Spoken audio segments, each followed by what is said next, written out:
Radio from Garrow.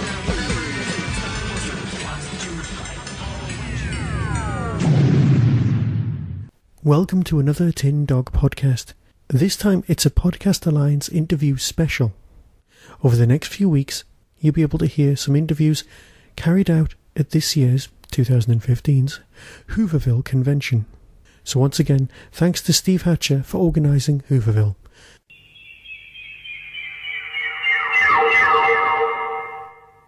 And he takes great pride in that. It was going to be a kind of, I mean, it's a bit of a cheesy cover, and it was going to be a painting, and it's just him with a secretary on his knees, a bit sexist and all that. You know, I was young. Okay, give me a break. And I didn't get a call back. I did the drawing, but I didn't get a call back, so I assumed they weren't going to use it. And next time I was in the office, I said, you know, is anything happening with that? And they said, oh yeah, it's done. It's out. Oh, what? And basically, Paul got the art director used to colour up my drawings. Had I known they wanted them in colour, I would have done it myself. But they used to do it on like photographic paper. They used to do it. They used to call them PMTs. That means something totally different now. And the ink wouldn't settle, so it kind of pooled and stuff. And he quite liked that look, so he just asked for a blank and coloured it up. So Paul did the colour on it, basically. And when he came in, after I'd seen it, when he came in and I saw him next, he just said, what do you reckon? And I said, yeah, I quite like it. And I just said, does this mean I play guitar on your next album? And he just gave me that look. So, and I could play the guitar, damn it. How did you first come to work on the Doctor Who target books range in the first place? That was, I think, oh God, Dom Rodey. Dom Rodey worked for Wyndham, I think, as an art editor. And I'd done a few, again, my work was really awful. And although I was very enthusiastic and demanding, and he just got me to tighten up my work, you know. It was...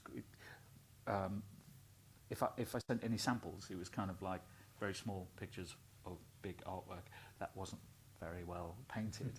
So he just said, no, tighten up. And I came back with a few things, and he started commissioning me from there. And he said, oh, I've got some Doctor Who, do you want to do it? And I went, no, of course, you know. So I was big Doctor Who at the time, you know, I was behind the sofa like everybody else.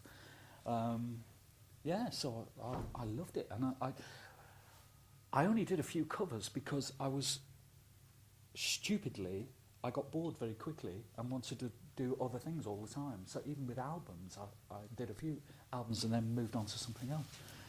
What a fool, eh? What a fool. I did, 10 or something? Target covers? About 8. 9? 8 or 9. 8 or 9? 8? It's going down. But you did do some I did one, adventures didn't I? I did well, one, for sure. And the Doctor Who Discovers, of course. Too. And that came out of it was some guy he was just doing something. I think he had some kind of license with Target, and I did 3 of those, I think. And then I remember he put the logo right over the face of a dinosaur or something, which really annoyed me.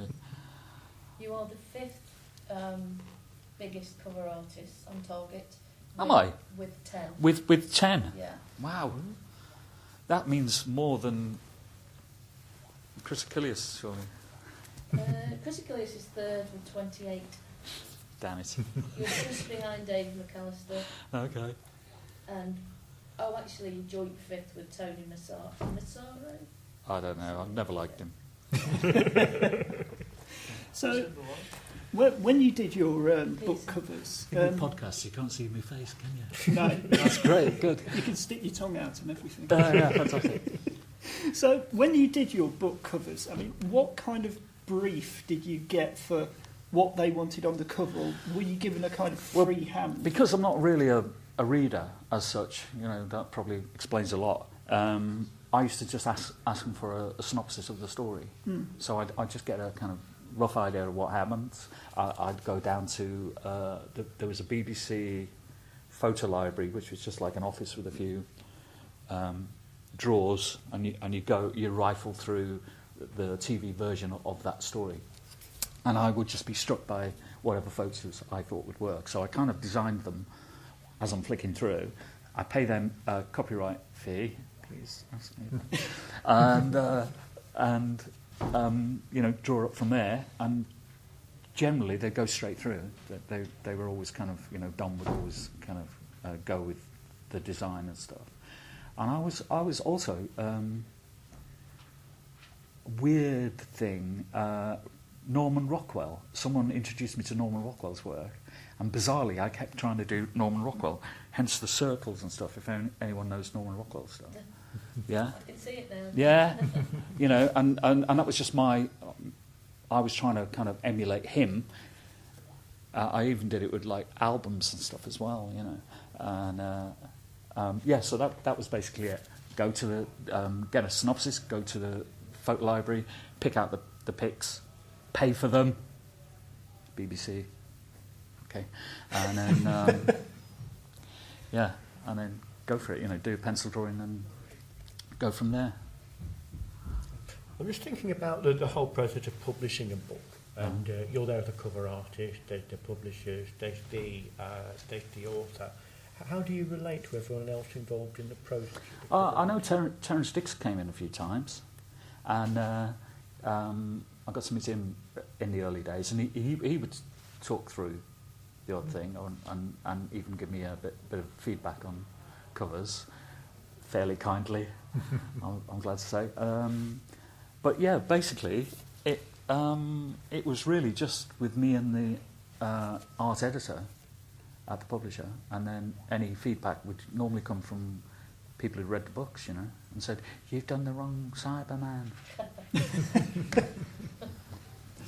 That's okay. BBC Video got it wrong on the first BBC Video release as well. Oh, did they? Yeah. No, I didn't get it wrong. I don't think. I just thought the Cyberman Mark 1 looked stupid, frankly, and I thought, oh, that one's better. So I wasn't up on the stories at that point, not being a reader. And if I'd missed the TV thing, I'd missed the story completely. So out of the covers you did for the Target range, have you got a favourite? Is there one that you have I do get asked that, and I sort of jump between three. I think this one, which is Face of Evil. I think it's I can't remember the name of it. Tom Baker. Go on. What have I got? I like Three Doctors. That's a good one. Horror of Fang Rock. Thank you very much. I think that's my favourite, and Tom Baker told me that was his favourite, but he's a bit of a charmer, isn't he? So, Is there anything you would have liked to have done the cover for of the books you didn't do the cover for? I could probably give you an answer if you were asking me about albums, but no, any Doctor Who stuff. When Virgin started doing the new stuff later on, they invited me to do some covers, and I think I was really off form at the time, but I was really glad to do them. That's all. So I was always glad to do them, always. So it didn't matter. It didn't matter what the story was, what the subject was. It was always like, because I always tried to do my work. To keep it interesting for me, I had to be interested in the subject. So Doctor Who, music and stuff like that. It was always I'd go for the kind of work that would interest me. So Doctor Who was always a good one. I mean, staying with the New Adventures, was it harder to do the covers for the New Adventures because you didn't have the BBC image library to get images for that story? Yeah, I think that's probably quite true. They would just give me like Doctor Who monthlies that I could rip off somebody's work. But a lot of the physical stuff, my wife used to photograph me going and stuff like that. So I've got some nice photos knocking around that I'll bring to one of these one day. And my daughter appeared on one of them as well, my little daughter. I bullied her into posing, and she was only that big. Can't remember what the cover was. Another hint coming up. Theatre of War or something? No. Theatre of War, I think it was. It's one with a little girl with curly ginger hair. Look it up. Was there a particular house style to the New Adventures covers, or were you given pretty much free rein? The house style, annoyingly with the boxes with the graphics, because with Target you just had all the graphics at the top, and you had a nice clean box at the bottom to create the artwork. And we I guess, I could talk for a few other people, struggled with that bottom title box. That, and I know it sounds silly, but it was a real drag. It really was a drag. Also, they were very quick turnover, so I changed my style to try and hit the deadlines, and I'd start using watercolour paper and stuff like that. And I don't think it did me any favours, really, or them. But yeah, that was the real beef with me was the way the cover was designed, graphically. I mean, which did you enjoy doing more, the New Adventures or the Target? Target, totally, absolutely, yeah. Like I say, I was younger, and I was hungry, and I was eager. Later on, it was a bit more, I need some work, and I've got to bang it out, And I think it showed, and the thing is, the lesson I learned from that is these things stay around, especially with the internet. They hang around to haunt you. If you do anything rubbish, it'll always come back and slap you around the face, And I've done plenty of rubbish, and I've got a very sore chin. We noticed that you've written and illustrated a children's pop-up book called What Diana Saw. Yeah. What can you tell us about this and how it came There's a about? clue in the title. It's about a little girl who's thinks she got dinosaurs in her garden, but actually she has. That's it. But actually she has. Yeah. So there's a few. I mean, it's very simple thing. And I always thought kids' books, because I've got 4 kids, would be like easy to do, and they're bloody hard. They're really difficult. So big respect to anyone who does kids' books. They're amazing. I just got away with one, so that was quite nice, just to tick the box at least. I mean, again, going back to your website and reading on your website, which is worth checking out if anybody wants to Google it. And I see that you've been involved in providing visualisations and storyboards. Was it something that came as a kind of natural progression from the illustrating? Yeah, pretty much that. I mean, when I was working with Hypnosis, they started doing video covers. Videos of pop videos. So I would storyboard their ideas, and then it went on from there. Really, anybody. I did like films, TV. Recently, I worked with a company that did loads of online videos, so I was storyboarding there as well. So yeah, it's a natural progression. It's still telling a story through scribbling, basically, I think you've done storyboards, you've illustrated books, albums, magazine covers, lots of different types of work there. What are the main differences, and which do you enjoy doing the most? As I said earlier, I think if it personally interested me, I got a kick from that, But there was a absolutely lovely time where I was kind of really on it and doing a lot of work for a lot of different people, and a friend came down to stay with me for a bit, and we were in town somewhere, and he said, what kind of stuff do you do? And we went into W.H. Smith's, I think, and I was able to point to. There was a Radio Times cover out. There was a couple of albums. You know, they used to do albums, didn't they? And there was a couple of albums and books. So I just went that, and that. And he for me at the time, it was kind of natural, but his jaw just dropped. It was lovely, you know. So that was definitely peak time for me. That was great. And I thought it would be like that forever, but it's not. So yeah, that was great, you know. So it didn't matter really. I think I wanted my work to be seen, so I would go for, you know, high profile if I could. Just because I knew it would help me get the next job, basically, you know. So, a final question from us. Okay. Phew. We've not been that bad, I hope. But have you got any plans for the future or anything coming up? No, I've just moved. I've gone back to Wales. I gave up. I've worked for a creative agency for the last 7 years, which was a new thing for me because I've always worked for myself. But my dad died last year, and I decided to buy his house, and I've moved back to North Wales. So I have no job. I walked out of the job, and no plans, which is exciting and terrifying. I hope that answers the question. It's a blank canvas. Well, we've got a few minutes, so has anybody in the audience got any questions? Or threats. Or threats? Or anything? Yes, me over here. Jeff, I've always been a fan of yours, but, you know, you look a bit stupid. Playing spoons. Pardon?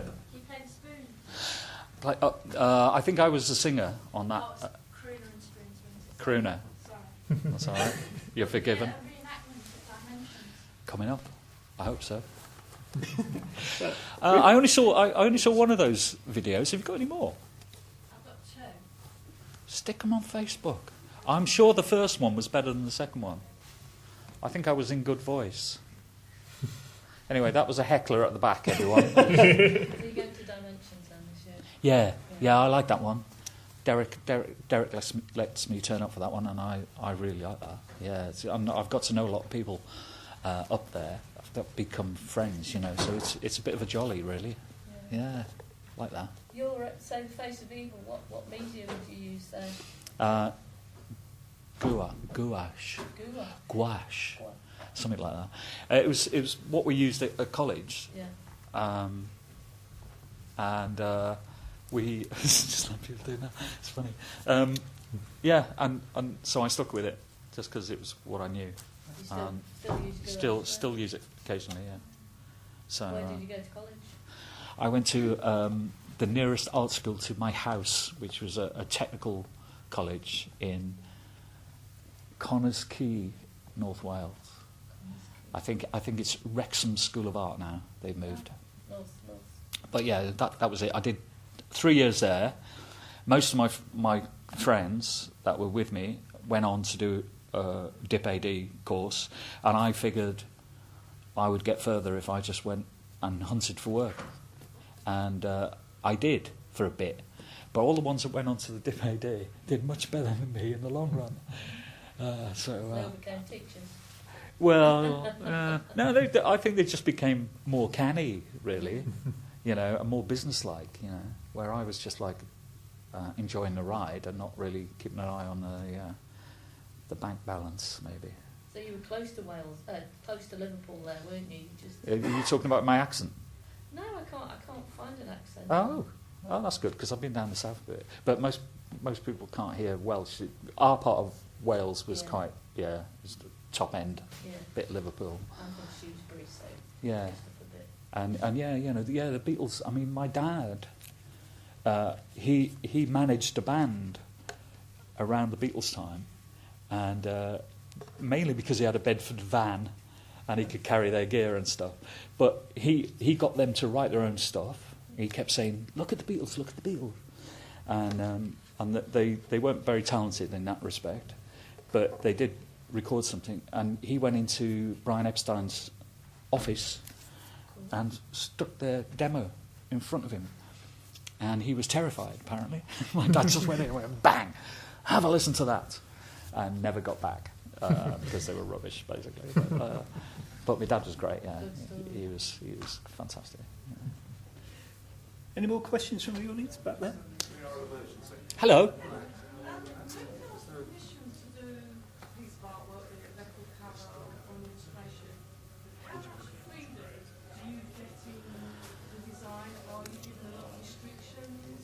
Yeah. Yeah. With Doctor Who, it was me. I pretty much kind of, had carte blanche with that. The later Virgin ones were more kind of pointed. Albums, it depended on the client, really. Normally, they told me what to do, and I obeyed. So so it was kind of mixed, depended, but it was always, if I was always more comfortable if I was given, a carte blanche with it. Okay, well, I'm afraid that's the end of it. We're going to have to go. So, apologies for boring everyone. Jeff, you're downstairs selling prints. I've got some prints downstairs, yeah. One new one as well. Yeah, one new one. Oh, yeah. Go down and check that out. So please put your hands together for Jeff Cummings. Thank you very much. Thank you.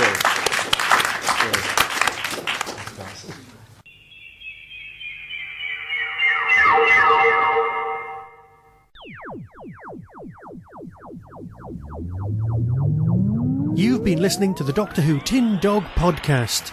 Available on RSS, iTunes, Audioboom, Tumblr, and wherever podcasts are found. Why not become a supporter of the show by visiting patreon.com/tindog. Doctor Who and its associated properties are copyright of the BBC and no infringement is intended. To contact the show, email tin-dog@hotmail.co.uk. The Tin Dog podcast is a founder member of the Doctor Who Podcast Alliance.